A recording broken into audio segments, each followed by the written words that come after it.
This is Hold on. one of those games that apparently Discord doesn't want to pick up, so we're just gonna have to do the entire screen, which unfortunately means you guys won't be able to get sound. That's okay. I never get sound when I do one of these.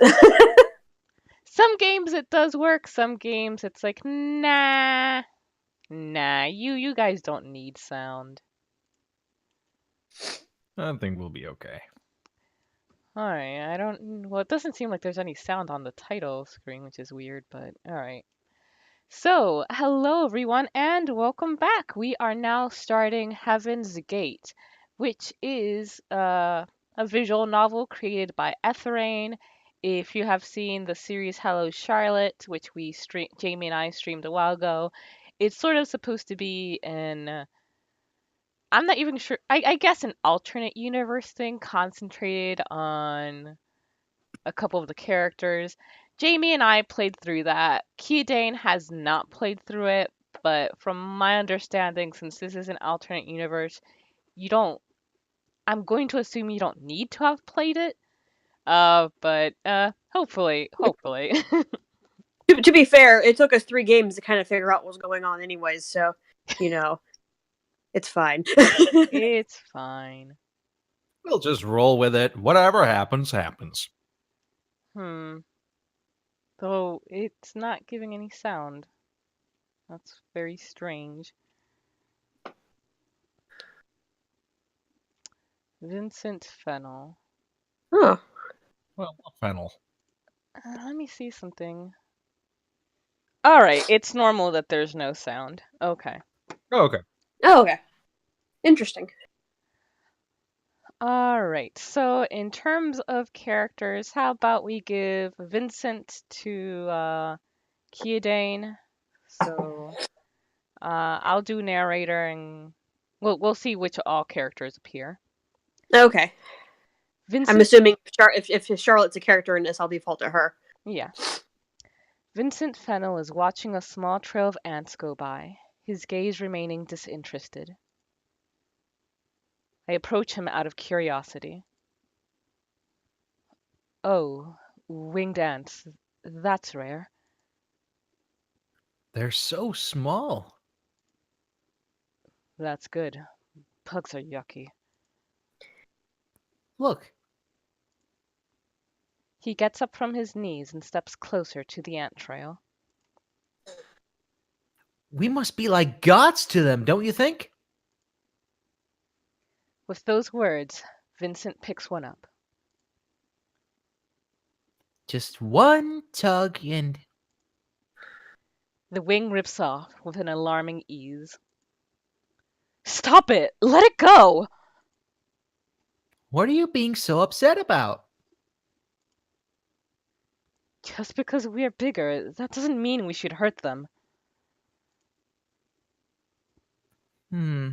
It's just a bug, though.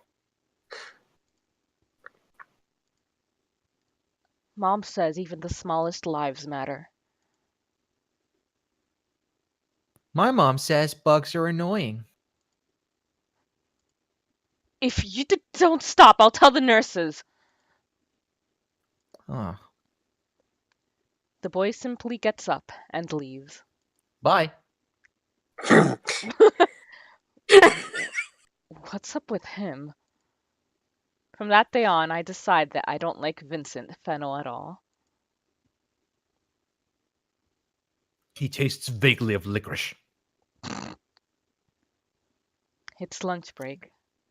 Everyone's trading stickers and hoarding tassels, a recent fad among kids. Vincent is surrounded by children who are marveling at his collection. Oh, this one's super rare. Where did you get it? It was in my chips. Lucky. Do you want it?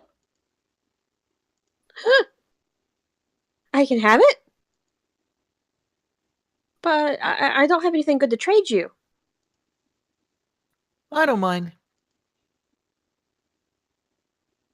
Just choose one that you don't have then. Trade with me too. Me too. What are you looking at, Charlie? Want to trade too? No. Mom says chips are bad for health. Boring. Vincent, look, I have holographic ones. Ugh. What's so special about him? All he has is a pack of Tazos. Lost in thought, I trip and drop the box with the classroom turtle that I was carrying. No! Rip. The nurses yell at me and make me stand in a corner for half an hour. I blame it on Vincent too. Starting off well. When I'm 5, we move into a flat swarming with cockroaches and pigeons living on the balcony. Why is this place so dirty, Mom? I ask. The person who lives here isn't very cleanly. His mother's answer. I want to go back home, I tell her. Why did we have to leave? We won't be staying for long, dear. Mother says, and I want to believe her. The surrounding dirt makes my skin crawl. Later, I overhear our neighbors talking and learn that the former owner was a drug addict. Died of overdose, they say. When I raise my voice, Mother tells me to keep quiet. When I walk around the house, Mother says that my footsteps are too loud. When I become excited, Mother reprimands me for misbehaving. What? Mother? One evening, she has a breakdown over unsorted clothes in the drawers. We're talking normally, then the next moment the house is filled with shouting and the sounds of my clothes being violently thrown on the floor. There must be something else she's angry at, but I'm too young to understand. I apologize over and over, promising I won't do that ever again, as if I committed a grave sin. I'm sorry, Mother. I can make everything right. I won't become a burden. Mm-hmm. That's a very, very healthy attitude to have.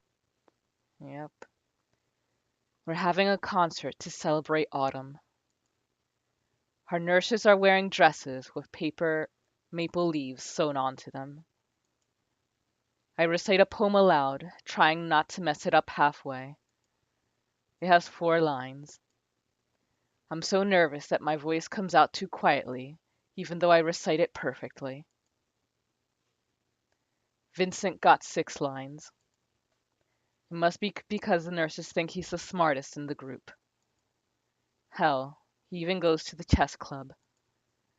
Vincent recites the poem in a monotonous voice like he doesn't give a care. Vincent's almost always the last to be picked up by his parents. Sometimes nobody comes, and he just goes home alone. I tell Mom about that, and she totally freaks out. How can a child go home by himself? She exclaims, shocked. What are his parents thinking? I don't know what to say to that.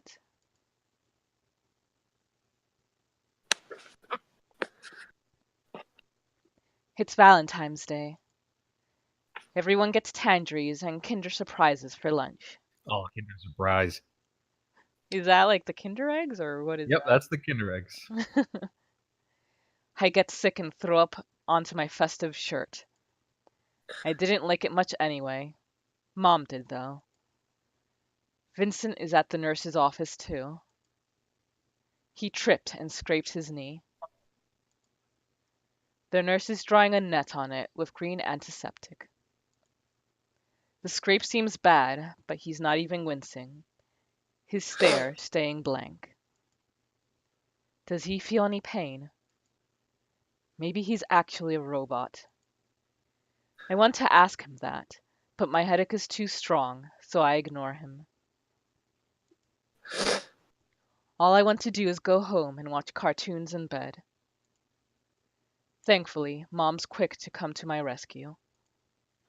Afterwards, I stay at home for a whole week.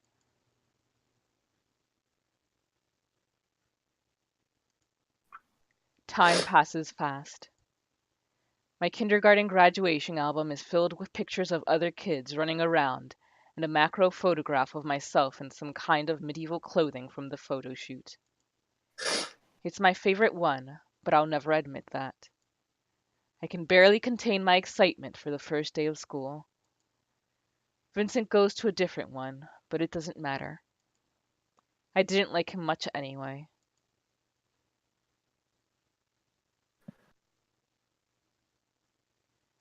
Elementary school is boring. I solve all the problems in my math workbook in one evening, and as a consequence, end up dying of boredom at actual lessons. Shouldn't there be a faster way to do this? As the school days pass, I get so excited about my intellectual abilities that I point out others' mistakes every time I notice them. The girl sitting next to me seems to enjoy my company, mainly because she gets to copy my answers during the tests. In the meantime, I find a new way to make friends. All you have to do is buy them food or share yours. Then everyone will gather around you, excited to get sweets for free. I spend all my pocket money on snacks and still end up being chosen last at PE lessons. It takes me some time and an after-school beating to learn not to poke my nose into others' business. It's not my fault people cheat on tests. I'm just doing what's right. At least, that's what I think. Apparently, people don't like snitches, nor do they like being responsible or proper. While I'm doing everything not to be a burden, they're giving their all to cause trouble. I feel like this will take some time to sink in. Over the years, I learned to keep my mouth shut. From a moderately talkative kid, I turned into a complete class ghost. By the end of fourth year, everyone still calls me by my last name.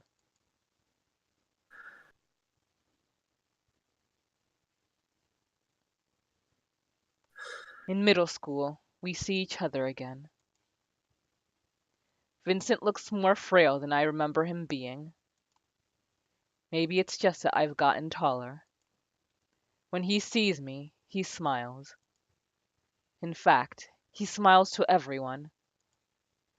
The usual unchanging blank expression that he had in kindergarten is gone from his place, replaced with a mask. It's unsettling. I don't smile back. Somehow, we end up doing a class project together. By the time I gathered the courage to ask someone to invite me, everyone else had already found a partner. But there wasn't an open spot in his group. But there was an open spot in his group. The other two kids just want easy marks, so only the two of us actually end up working. Ugh, I always hated group projects because of that. Yeah. Vincent is surprisingly nice to work with. He's a good team player, very considerate, and giving his all to complete the task. A complete contrast to most of the kids. For the first time in a while, I have fun working in a group. One incoming message from Charles. Here, I'm sending over the presentation files. Great work. Oh no, the little icons. Let's do our best tomorrow. He's thankful for my effort. God, poor Charles. Poor Charles. God, I always feel so bad for this kid. Yeah. This must be the first time in 5 years of school. I'm so moved that I put his name first on the project's title slide. It's the project presentations day. Oh no, look at him. He's just vibrating in terror. Vincent, who was chosen as our group's representative, has a clear, powerful voice. Unlike me, who gets so anxious that I start to stumble on every word, earning giggles from the classmates. It is I, Vincent. Jesus. I hate myself for it. Regardless, our group gets the highest marks. Maybe teamwork isn't half bad, I catch myself thinking.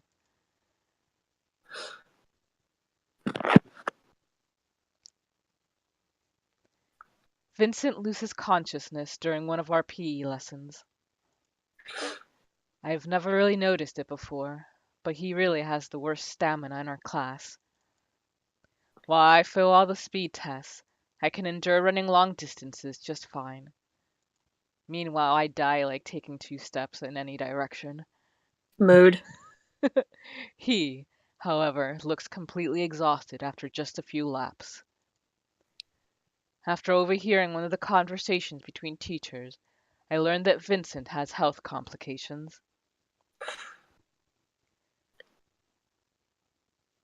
Ah, Fennel's not running again.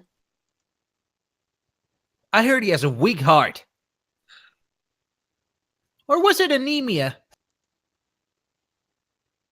He's the best student in class. Maybe he's pushing himself too hard. People like that don't live long. My uncle died from a stroke. Jesus. Really? Vincent? Dying? The possibility has never occurred to me before. Maybe children don't think too deeply about life and death in general. I look at him, sitting on a bench near the teacher, watching us run. We never really talk. But I've been watching him for a while. So to me, it feels like we share a connection.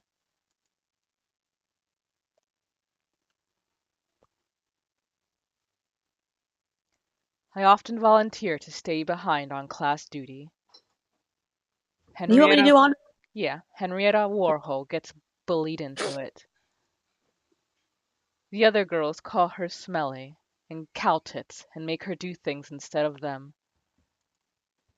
So right now, she's unenthusiastically scrubbing a dirty desk with a wet rag. Hello, Stan, welcome. You should use detergent to scrub this off. Don't tell me what to do, Eiler. Why are you even here? It's not your turn to clean. I like cleaning. Or more like, I can't trust anyone with it.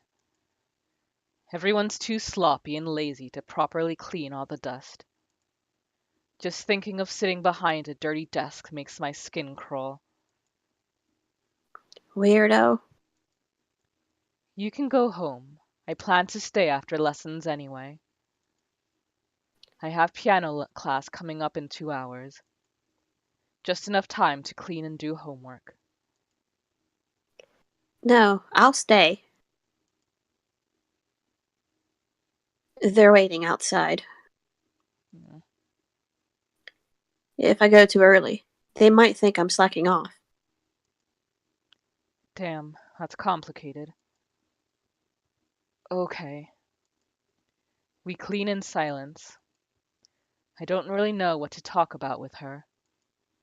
Henrietta doesn't seem like she's up for discussing homework either. Henrietta, Yes? give me your hand. Huh? I place a candy in it. Here, good work today.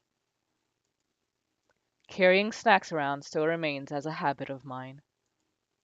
Might as well try to win Warhol's goodwill with it. Henrietta stays weirdly silent. There isn't anything wrong with it, right? Unless you don't like barberry flavor. Oh. Thanks. You're welcome. Henrietta awkwardly stumbles out of the room without saying so much as goodbye. Weeks later, we start talking during lunch breaks sometimes. The other girls mock and tease her for it, but Henrietta learns to talk back. Maybe she's more confident about herself when she feels less alone.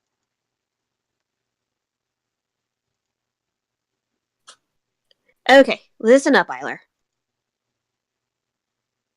We're gonna get rid of your acne. Rude.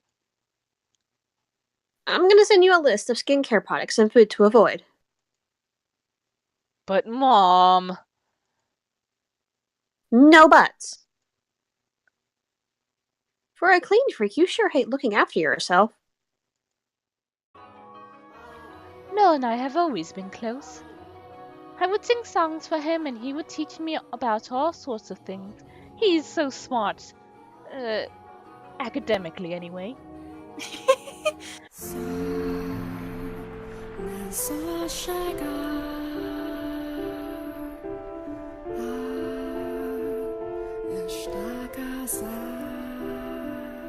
Something else to talk about.